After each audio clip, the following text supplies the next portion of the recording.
But what has happened through the gradual evolution of thinking is that now humans tend to overthink. There is a lot of not only unnecessary thinking that generates unnecessary and in many cases non-existent problems, such as when you lie awake at night in bed and start worrying. It generates a lot of unnecessary unhappiness. So people don't realize that a significant part of the unhappiness in their lives is actually generated by unnecessary, negative, often destructive mind activity, and they don't even know it. Mindfulness is, first of all, discovering the simple fact that there is a voice in your head that continuously comments on your life or on what's happening around you. That's the self-talk in there. Everybody knows what the self-talk is in there. You talk to yourself. Sometimes you talk to yourself in the first person, I. Some people talk to themselves in the second person, you. So you can get annoyed with yourself, and then you say, you shouldn't have done that. And then you have another thought that says, yes, but I couldn't help it. And you might even get a third voice come in, and whatever it says, why can't I get out of my self-talk? That's self-talk too. But it's an amazing first thing, what I call the first awakening, spiritual awakening, is something very basic and something very simple. It's the discovery that there is a voice in your head that always talks to you, mostly silently. If it talks out aloud, then you're continuously, and there's nobody around, then you are considered insane. And that's only if it's loud, but most people have that inside their heads and they are not considered insane, it is considered normal. But there's not such a big difference between the two. And sometimes when you listen to, there might be a man walking in the street muttering, oh, why this fucking, and you say, oh, he's really insane. But it might be that you are doing the same, but it's just not out aloud, it's in your head. I should have said that. Why didn't I say that? Next time he does that, I don't exactly know what I'm going to reply. And it goes on and on. Or you lie awake at night and start worrying. You wake up and, oh my God, what's going to happen? What if that doesn't work? And if that goes wrong? And what if he does that? And then you go into it. You get drawn, one thought leads to another thought and another thought. Oh my God. And then the body cannot distinguish between an actual reality, an event that's happening in the real life, and what your mind is saying.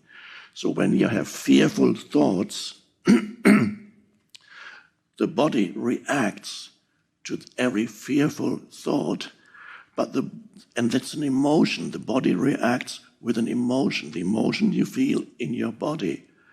The body cannot distinguish between an actual event and a thought. So when you think fearful thoughts, the emotions you feel are the emotions that are saying, I am in danger. There is an actual danger here. So you feel the emotion of fear, anxiety. You might feel agitated. And it's not only not pleasant, if you indulge in that kind of useless, dysfunctional, destructive thinking year after year after year, it has its effect on the body, and it decreases the ability of the body to have the energy to fight disease. Even mainstream medicine is discovering the connection between your state of mind and your state of health.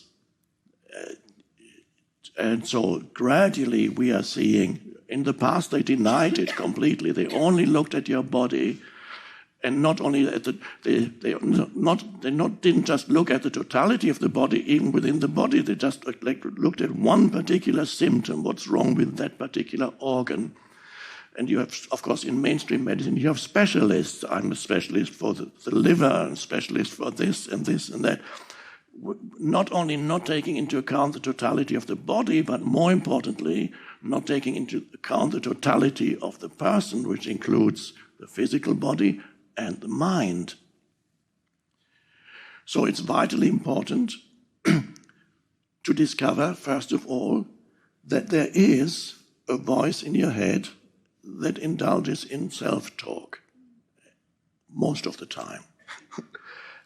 And for many people, interestingly enough, that self-talk, for many people, is not always negative, but for many people, it is more negative than positive. A good event that happened yesterday, you might have gone to a nice reunion, or you went out into nature and you witnessed a beautiful sunset. Okay, you can remember it today and think that was a beautiful sunset, or we had a nice talk yesterday. But you can't do that much thinking about a nice event. But the mind, when there's something negative that happens yesterday, somebody offended you or didn't give you the attention that you needed, that you wanted from him, then you can start thinking of how, oh my God, what he did, he's really... Next time he does that, I'm going to say that, or he really should. Why doesn't he? You can go on for a long time dwelling on something negative, much longer than dwelling on something positive.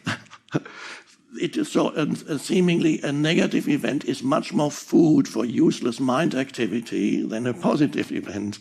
And this is why for many people, a significant percentage of their mind activity is negative. For some people, it is almost 100% negative, but it is unlikely that these people would get a job in this company. And I mean that because your predominant state of consciousness, your predominant mental emotional state, there's a certain correlation between who you associate with, where you find yourself, and even what kind of things happen to you. There is a correlation which is not always immediately recognizable, but there is a correlation between a person's predominant mental emotional state and who they are with, who their friends are, where they work, and even what happens to them. So if you are in a very negative state a long time, you tend to attract also negative events, but you can only have to find that out for yourself. I'm not saying believe me. I know it from my own life, because when I first discovered this, I was still very young. I discovered that there is a correlation between my mind activity and what happens to me. I found a book, and several books that somebody left with us when I was 17. And there, for the first time, I read about a person's mind, and I suddenly realized my mind was predominantly negative, because I was a very unhappy child. And so my childhood was not pleasant. And so the initial conditioning of my life was that my mind was continuously commenting and saying how bad my life was. And whenever something bad happened to me, I had a phrase that would occur again in my mind that, of course, bad things always happen to you, don't they? They're bound to happen to you. It always happens to you. So I was talking to myself and saying that bad things would always happen to me. And they did. So you can discover first that the spiritual awakening is to discover that there is continuous mind activity. And for some people, it's the discovery that a significant part of their mind activity is negative. But the vital thing is to discover that there is this continuous talk in my head, which is considered the normal human state. And of course, you cannot abolish thinking. Of course, there will be thinking. But the question is there an awareness behind the thinking? If you can become aware that you are indulging or caught up in that useless mind activity, and you suddenly become aware of perhaps certain repetitive thoughts that tend to reoccur in your mind again and again. You might see it in others too, more easily in others. When you go for your Thanksgiving dinner, I think is it next week, you will meet your family members or relatives, and some of you may realize you already know what they are going to say this year, because it's the same thing they said last year and 5 years and 10 years ago. And if they have negative judgments about you or somebody else, then it's the same thing you will hear again next week when you go to them. So it's easier to see how others are caught up in repetitive thought forms, not as easy to see it in oneself. This is why there's a saying that self-knowledge is the most difficult knowledge. It's easier to see others. But if you can discover, even in the midst, perhaps, in the moment of a certain thought appearing in your mind, realizing, oh, that thought I've had this thought for years, it comes again and again and again. And so there is an observing presence, and from there you can, and that observing presence isn't a thought, it's just the ability to realize that there is a voice in your head and that there are thoughts. And you realize that some of those thoughts are negative, and many of those thoughts actually are not only unnecessary, but make your life very difficult, such as worry. So most people live with what I call a cluttered mind. A cluttered mind means they are completely unaware that there's a continuous stream of mental commentary that it goes. And wherever they meet somebody, and immediately certain judgments form. And everything they feel, they need to immediately adopt a position towards it. Immediately say, I'm against it, I like that. So, immediately adapt a mental position, and being identified with one's mental position, which is a thought. So if you discover within yourself that a lot of the time you're in a state of lack, of insufficiency, of not enough, and you feel that the answer to, the remedy is to be active in this world and achieve and do as much as possible, then you'll probably find that ultimately that is not the answer to your state of lack.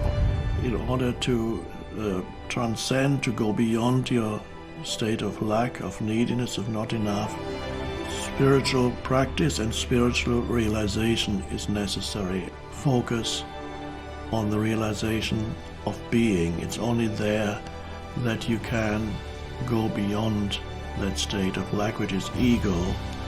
Go within and discover who or what you are beyond the person.